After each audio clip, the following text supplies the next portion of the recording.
আসসালামু আলাইকুম ওয়া রাহমাতুল্লাহি ওয়া বারাকাতুহু। সম্মানিত দর্শক ও শ্রোতা, আজকে খুব গুরুত্বপূর্ণ একটি আমল নিয়ে আলোচনা করব ইনশাআল্লাহ। আমলটি হলো যে আমরা প্রায় সময় অসুস্থ হয়ে থাকি। আমাদের কোনো সময় এমন রোগ হয় যা সহজে দূর হয় না। তেমনি বহু ধরনের বালা মুসিবতের সম্মুখীন হয়ে থাকি। এই সমস্ত দুরারোগ্য বেমার এবং বালা মুসিবতকে দূর করতে আমাদের অবশ্যই ডাক্তারের পরামর্শ লওয়া দরকার। কোনো দুরারোগ্য রোগে ভুগলে ডাক্তারের পরামর্শ নেওয়া এটা সুন্নার অন্তর্ভুক্ত। তবে প্রকৃত মুমিন হওয়া হিসাবে আমরা যেহেতুকে কোরআন শরীফের উপর ঈমান এনেছি, তাই কোরআনের প্রত্যেকটি অক্ষর এবং বাক্যকে আমাদের বিশ্বাসে রাখা অত্যন্ত জরুরি। তাই আমরা প্রকৃত মুমিন হওয়া হিসাবে আমরা ডাক্তারের পরামর্শ এবং চিকিৎসা নেওয়ার পাশাপাশি কোরআন শরীফের আয়াতে শিফার তিলাওয়াত করতে পারি। আয়াতে শিফার আমল কিভাবে করবেন এবং কোন সময় করবেন, কিভাবে করলে সমস্ত রোগ থেকে আরাম পেয়ে যাবেন, সুস্থতা আসবে, এই সমস্ত নিয়ে আজকে আলোচনা করব। তা আলোচনার সর্বপ্রথম আমরা আয়াতে শিফাকে শিখব, বাংলা উচ্চারণ এবং ইহার অর্থ সহিত। এরপর এই আমলটি কিভাবে করবেন বলে দেব ইনশাআল্লাহ। আপনারা ভিডিওটি না টেনে শেষ পর্যন্ত দেখবেন।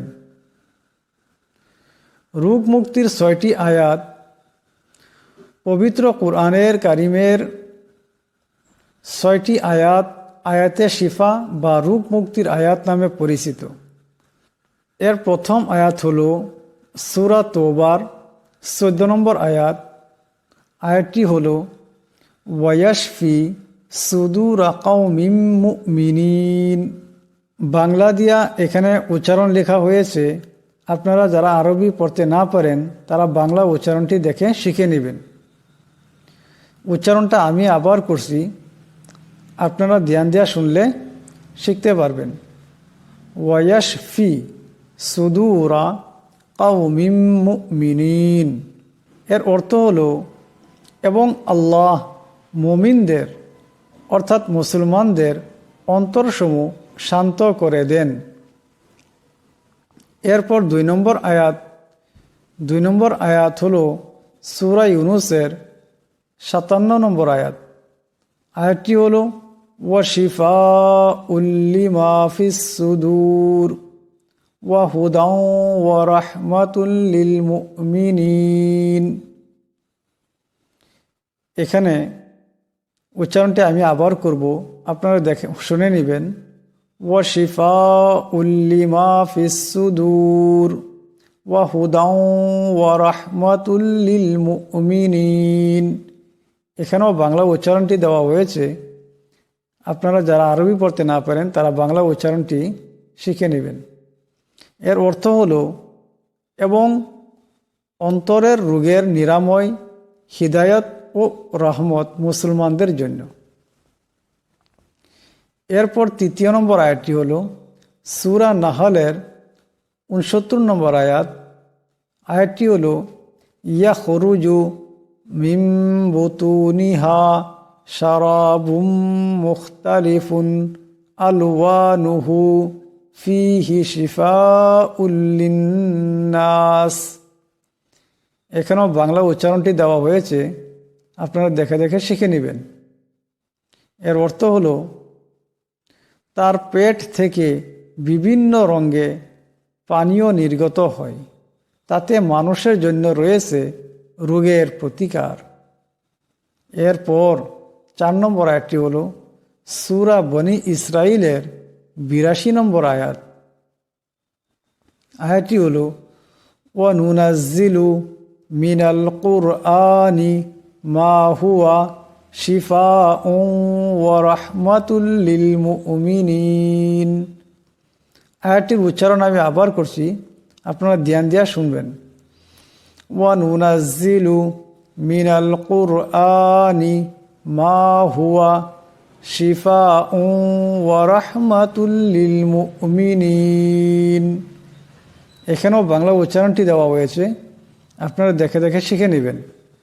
এর অর্থ হলো, আমি কোরআনে এমন বিষয় নাজিল করি যা রোগের সুচিকিৎসা এবং মুমিনের জন্য রহমত।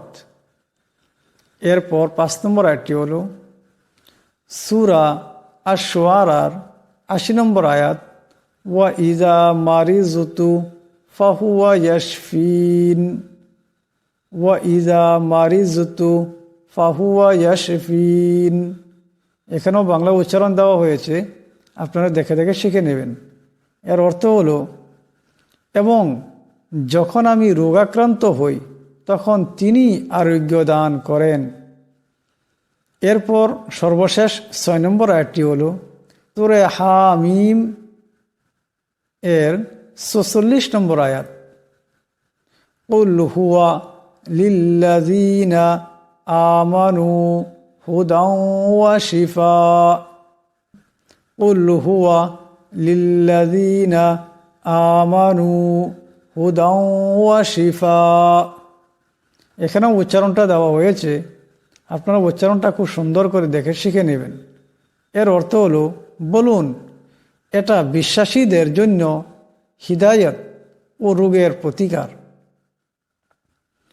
প্রিয় শ্রোতাগণ, আপনারা নিশ্চয়ই দেখছেন এবং শুনছেন, এখানে প্রত্যেকটি আয়াতের মধ্যে রোগ নিরাময়ের কথা এবং রোগ থেকে শিফা আরোগ্যর কথা উল্লেখ করা হয়েছে।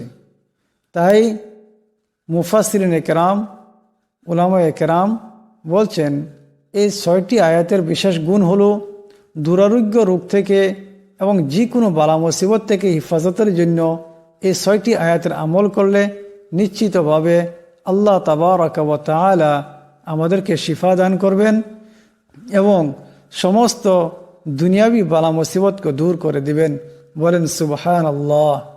কিন্তু এই আমলটি করার বিশেষ একটি নিয়ম হলো যে সর্বপ্রথম আউযুবিল্লাহ এবং বিসমিল্লাহ সহিত সূরা ফাতিহা পাঠ করবেন, অর্থাৎ আলহামদুলিল্লাহি রাব্বিল আলামিন যে সূরাটি আছে এই সূরাটি পাঠ করবেন। পাঠ করার পর এই 6টি আয়াত পাঠ করে 1 গ্লাস পানি দম করবেন। অতঃপর এই পানি কোনো দুরারোগ্য ব্যক্তিকে কিংবা তো মুসিবতে লিপ্ত ব্যক্তিকে পান করাইবেন। অবশ্যই আল্লাহ তাবারাকা ওয়া তাআলা আপনাদেরকে শিফা দিবেন। শর্ত হলো আপনার এই আমলকে দৃঢ় বিশ্বাসের সাথে করতে হবে।